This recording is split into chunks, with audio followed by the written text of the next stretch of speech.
সদায় উজনিৰ পৰা হুংকাৰ ভাবুকি লাভ কৰি থকা মিয়া শ্ৰমিকে শিৱসাগৰলৈ গৈ কি অভিজ্ঞতাৰ সন্মুখীন হ'ল সদায় উজনিৰ তৰফৰ পৰা বিভিন্ন দল সংগঠনে ভয় ভাবুকি প্ৰদান কৰি অহা মিয়া শ্ৰমিকসকলে এতিয়া উজনি অসমত কেইবাদিনো থাকি আহিলে উজনি অসমৰ বৰ্ণাঢ্যৰ ঘৰৰ বোকা পলস আঁতৰালে এটা মিয়া যুৱকৰ দলে আপোনালোকে এই দৃশ্যাংশ ভালদৰে মন কৰক এয়া আপোনালোকে দেখিছে বিধায়ক চেয়াৰমান আলী উপস্থিত আছে আৰু চেয়াৰমান আলীৰ সন্মুখত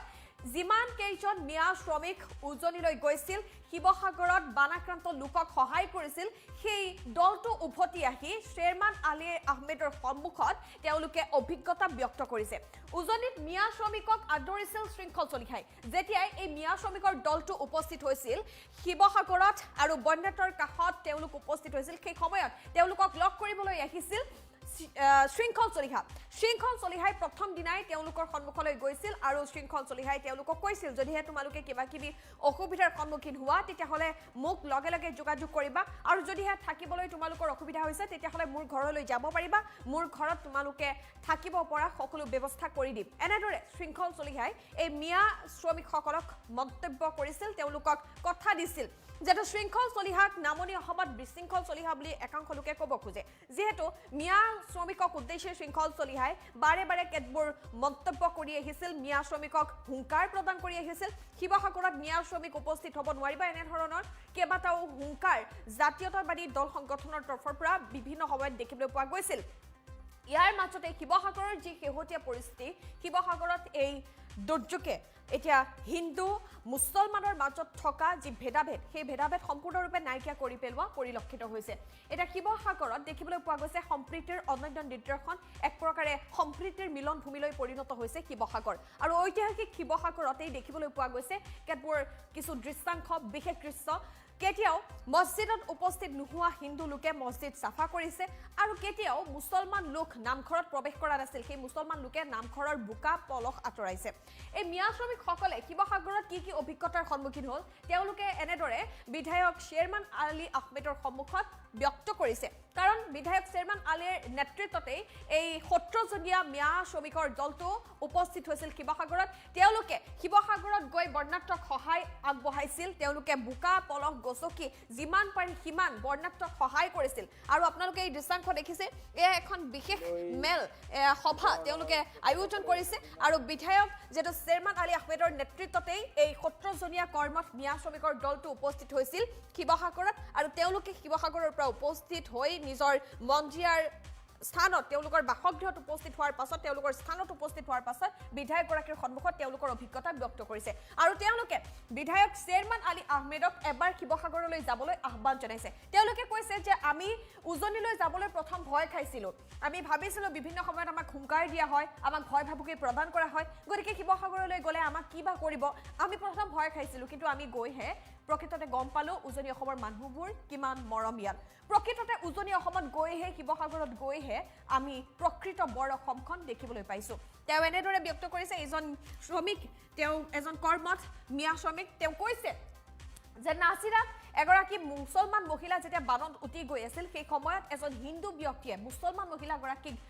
বচাবলৈ গৈ প্ৰাণ আহুতি দিছে ইয়াতকৈ আৰু কিবা লাগেনে এয়া হৈছে সম্প্ৰীতিৰ নিদৰ্শন এয়া হৈছে হিন্দু মুছলমানৰ মাজত থকা মৰম আৰু তেওঁ এই ব্যক্তিজনে এনেদৰে বিধায়কগৰাকীৰ সন্মুখত তেওঁলোকৰ অভিজ্ঞতা কিদৰে ব্যক্ত কৰিছে আপোনালোকে শুনক আমাৰো এটা ৰিকুৱেষ্ট আপুনি এবাৰ হিছিল স্যাৰ প্ৰথম দিনা আমি যেদিনাখন শিৱসাগৰত গৈছিলোঁ সেইদিনা আমাৰ টিমটোক লগ কৰিবলৈ আহিছিল সকলোৰে পৰিচিত শৃংখল চলিহা আমি যাক বিশৃংখল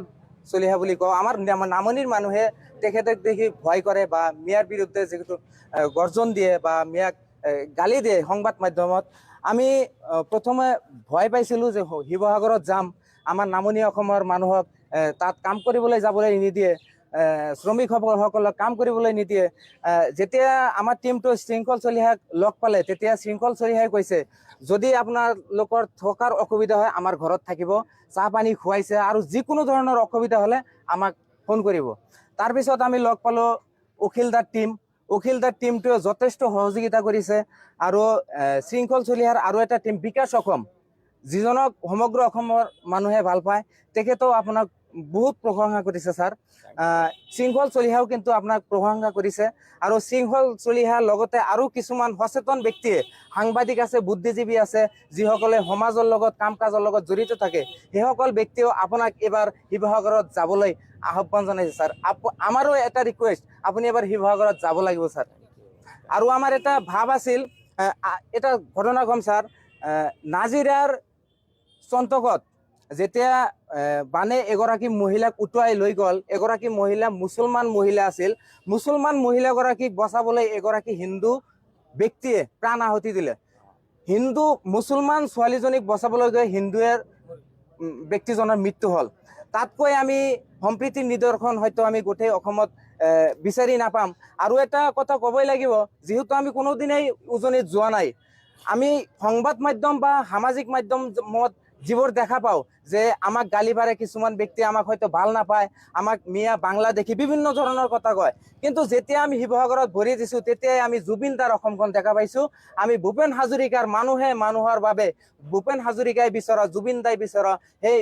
বৰ অসমখন আমি উজনিত গৈ দেখা পাইছোঁ। আৰু আমি নামনি অসমবাসী ৰাইজক এটাই আহ্বান জনাব বিচাৰিম, উজনিৰ মানুহ আমি যিমান সংবাদ মাধ্যমত দেখা পাওঁ তেনেকুৱা ব্যক্তি তাত নাই। 99.9% মানুহ তাত বহুত ভাল।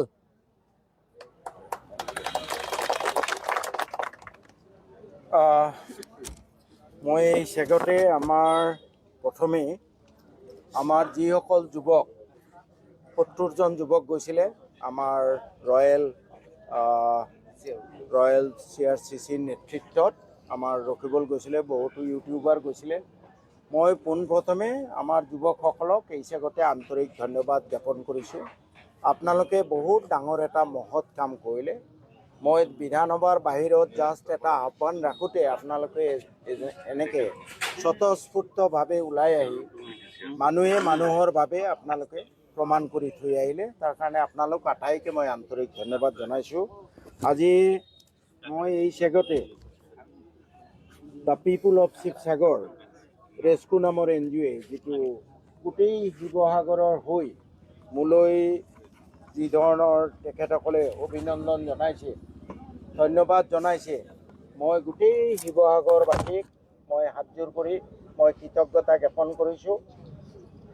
আৰু আপোনালোকৰ এই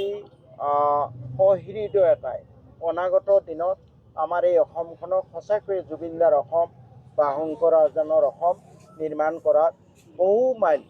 আগুৱাই লৈ যাব বুলি আমি আত্মবিশ্বাসী। আমি বেচিকেলি সকলো মানুহ, আমাৰ সকলোতকৈ ডাঙৰ পৰিচয় হ'ল আমি মানুহ আৰু একেজন সৃষ্টিকৰ্তাই সৃষ্টি কৰিছে। সেই হিচাপে আমি সকলো ভাই ভাই। নাম বেলেগ বেলেগ হৈছে, ধৰ্ম বেলেগ বেলেগ হৈছে, কিন্তু বেছিক কথা হ'ল আমি সকলো মানুহ আৰু এজন সৃষ্টিকৰ্তাৰ সৃষ্টজীৱ হিচাপে আমি সকলো ককাই ভাই। অনাগত দিনত আমাৰ ফালৰ পৰা চেষ্টা হ'ব লাগে যে আজি ধৰক মানুহক ছাৰ, প্ৰথম দিনা আমি যিদিনাখন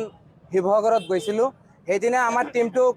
লগ কৰিবলৈ আহিছিল সকলোৰে পৰিচিত শৃংখল চলিহা। আমি যাক বিশৃংখল চলিহা বুলি কওঁ। আমাৰ নামনিৰ মানুহে তেখেতক দেখি ভয় কৰে বা মিয়াৰ বিৰুদ্ধে যিহেতু গৰ্জন দিয়ে বা মিয়াক গালি দিয়ে সংবাদ মাধ্যমত। আমি প্ৰথমে ভয় পাইছিলোঁ যে শিৱসাগৰত যাম, আমাৰ নামনি অসমৰ মানুহক তাত কাম কৰিবলৈ যাবলৈ নিদিয়ে, শ্ৰমিকসকলক কাম কৰিবলৈ নিদিয়ে। যেতিয়া আমাৰ টীমটো শৃংখল চলিহাক লগ পালে, তেতিয়া শৃংখল চলিহাই কৈছে, যদি আপোনালোকৰ থকাৰ অসুবিধা হয় আমাৰ ঘৰত থাকিব, চাহ পানী খুৱাইছে, আৰু যিকোনো ধৰণৰ অসুবিধা হ'লে আমাক ফোন কৰিব। তাৰপিছত আমি লগ পালোঁ অখিলদাৰ টীম। অখিলদাৰ টীমটোৱে যথেষ্ট সহযোগিতা কৰিছে। আৰু শৃংখল চলিহাৰ আৰু এটা টীম বিকাশ অসম, যিজনক সমগ্ৰ অসমৰ মানুহে ভাল পায়, তেখেতেও আপোনাক বহুত প্ৰশংসা কৰিছে ছাৰ। শৃংখল চলিহাও কিন্তু আপোনাক প্ৰশংসা কৰিছে। আৰু শৃংখল চলিহাৰ লগতে আৰু কিছুমান সচেতন ব্যক্তিয়ে, সাংবাদিক আছে, বুদ্ধিজীৱী আছে, যিসকলে সমাজৰ লগত কাম কাজৰ লগত জড়িত থাকে, সেইসকল ব্যক্তিয়েও আপোনাক এবাৰ শিৱসাগৰত যাবলৈ আহ্বান জনাইছে ছাৰ। আমাৰো এটা ৰিকুৱেষ্ট, আপুনি এবাৰ শিৱসাগৰত যাব লাগিব ছাৰ। আৰু আমাৰ এটা ভাৱ আছিল, এটা ঘটনা কম ছাৰ। নাজিৰাৰ চন্তকত যেতিয়া বানে এগৰাকী মহিলাক উটুৱাই লৈ গ'ল, এগৰাকী মহিলা মুছলমান মহিলা আছিল, মুছলমান মহিলাগৰাকীক বচাবলৈ এগৰাকী হিন্দু ব্যক্তিয়ে প্ৰাণ আহুতি দিলে হিন্দু মুছলমান ছোৱালীজনীক বচাবলৈ গৈ শুনাইছো মন্তব্য